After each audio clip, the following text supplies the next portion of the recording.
Sorry, Madam Ekason. Ejomubere Mr. Kazim, Kola Kazim. Oma Kola Kazim. And BB last year. It's late too. It's late. We can't say we didn't want people. We did. But some are just determined not to listen.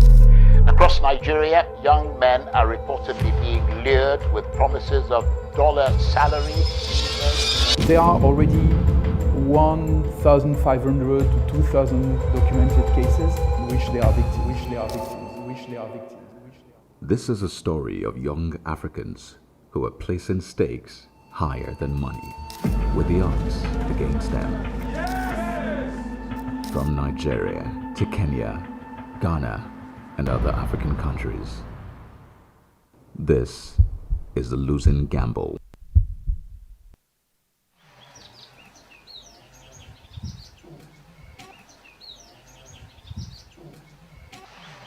Just for the record, I'd like you to tell us your name. Mimi ni Duncan Chege. Mimi ni mzaliwa hapa ni Kimende. Duncan Chenge just returned to Kenya. He says he was recruited to join the Russian army in October 2025, but escaped in January 2026.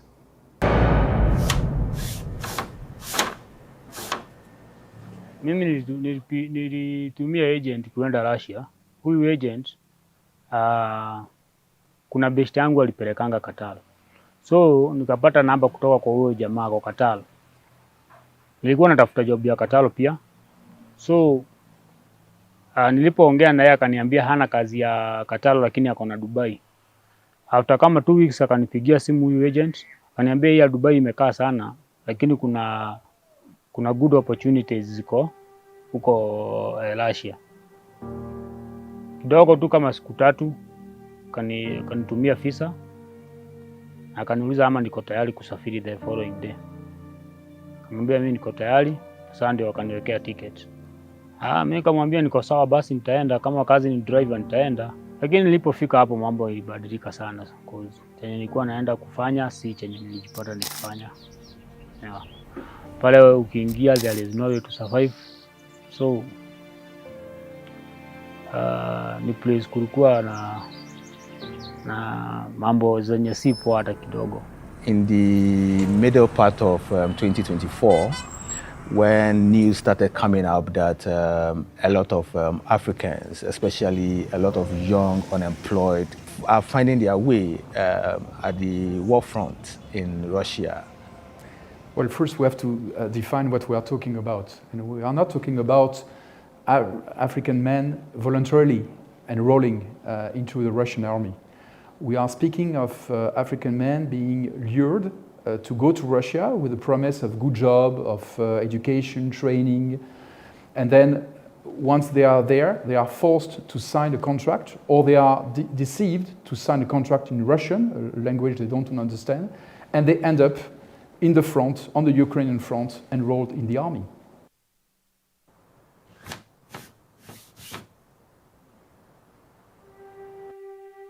Vincent is another Kenyan who was recruited under similar circumstances. He returned to Kenya in late 2025. Saa mimi naitwa Vincent Dongo. Ukifika Russia ulikuwa uwekewe bonus before salary. Sasa before uanze kazi kuna bonus. Bonus ni 1.6 million.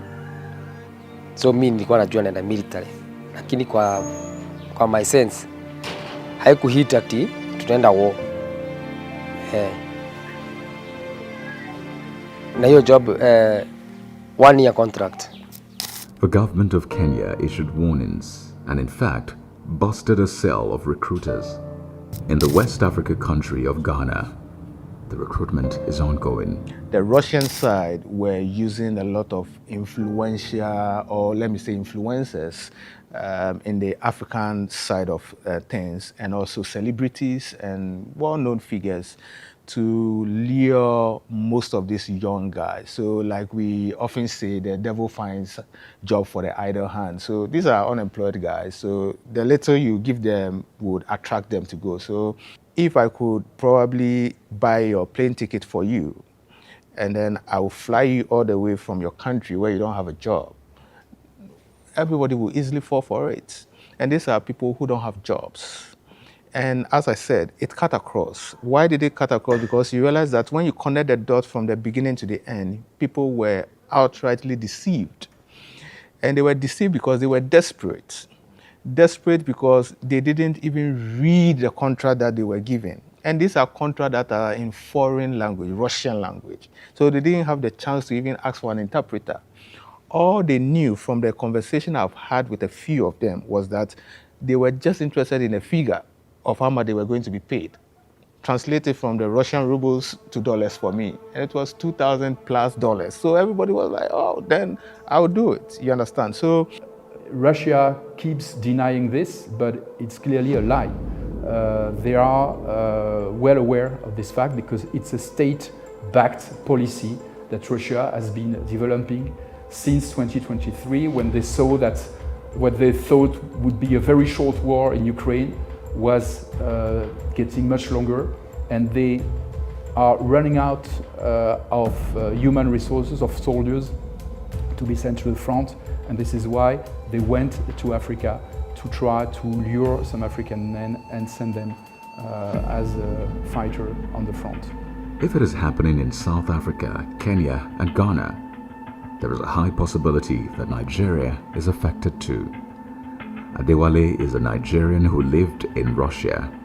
Oh, my name is Adetu Adewale. He was almost recruited into the war. But when I got arrested, I was sentenced to 2 years in prison. I was given 3 documents, 3 big documents. I was like, they gave me 3 documents. One is a military contract that I'm signing. I'm trying to sign as a it's not even a Russian military. This is a contract military that I'm signing as a contract military. Is it in English? No, it was in Ruski. For instance, those who were picked from the prison to go and fight in the front and just trained for 2 or 3 weeks, that's coercion. A prisoner has no choice. He has no will. He's at your mercy. Now you're telling him, it's either you go to the front or you continue to rot in prison. And so he fancies a chance of freedom. Also, the ones who were recruited from Nigeria and other parts of Africa, that's fraud because they were not told what they were going to do over there. Others are not so lucky. Dear customer, the MTN number you have dialed is not reachable at the moment. Please try again later. Thank you. Going through Stephen Udoka Mba's profile, you will see he tried everything. From gambling to event catering, to selling land, farming, politics, academics, and even content creation. He just wanted a break. He had a wife and children to feed, and he had parents who had expectations. It's the same for Kolawole Kazim. He didn't just gamble. He also ran a small gambling business. He had a family, a wife and 3 children. It was said that in the build-up to him joining the war, he complained a lot about life. He had gotten a quit notice from his landlord, and things didn't seem to be working for him. At the time of this report, I am told his wife does not know because she is heavily pregnant. It's very unfortunate we commiserate with the families of those Nigerians that have been killed in the Russian-Ukraine war, whatever side of it. And once we get more information about these families, I'm sure the federal government of Nigeria, under President Bola Ahmed Tinubu, will see what can be done in terms of consoling them. However, I want to continuously warn young Nigerians, as we've always done, it's usually not greener on the other side. And those who are thinking of still taking these dangerous journeys, don't do it. Don't do it, because at the end of the day, it's tales of war, destruction, sorrow that you bring to your family. How many foreigners have we seen exchange as a prisoner of war among the exchanging that the Russian government is doing? How many foreigners have we seen in this exchanging between the Ukraine and the Russia when they are exchanging the prisoner of war? How many? These guys don't even realize that they are not Russian military. They don't know. Most of them cannot read this Russian language. They can't read it. And they were not allowed to have a translator to do this for them, to translate everything for them. Duncan shares how the sight and the sound of drones still give him PTSD.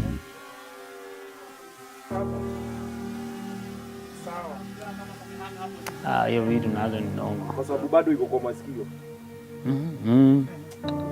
Lakini unajua mimi hata kuna siku tulipigwa na hiyo landmine, hiyo nini electronic mine, venye miguu zangu zikakuja. Unajua ililalua boots na ikanifikia miguu.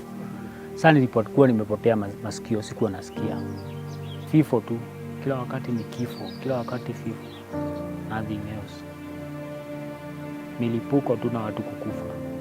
Nimshukuru Mungu sana niliposhuka huku Kenya. Maisha haijakuwa rahisi.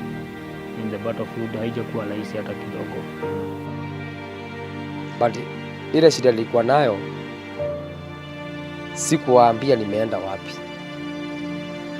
So mimi tukiongea na Maadhi kila siku, namwambia niko job, wapi nilienda country nyingine. But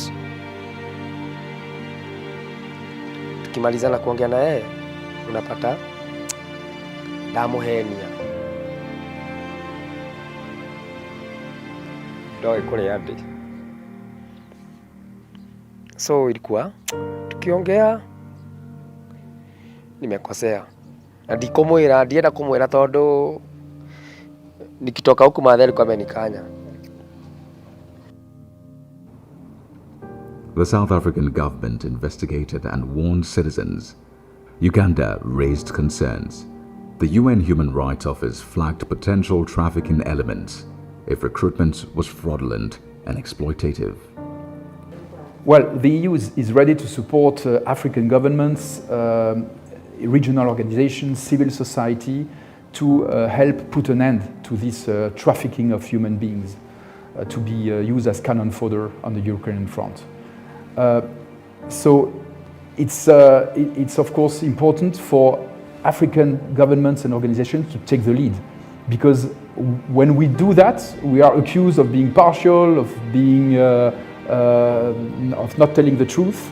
So it's important to show that this is not what we are saying. This is what civil society, many testimonies, media, and African government themselves are saying, so that we lead this campaign together, but with an African lead to really succeed in stopping this phenomenon.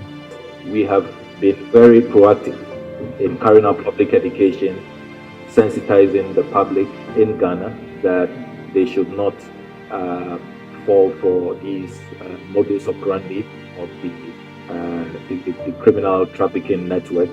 And we think that we have been largely successful. We also have very strong working relations with the Ukrainian embassy in Accra.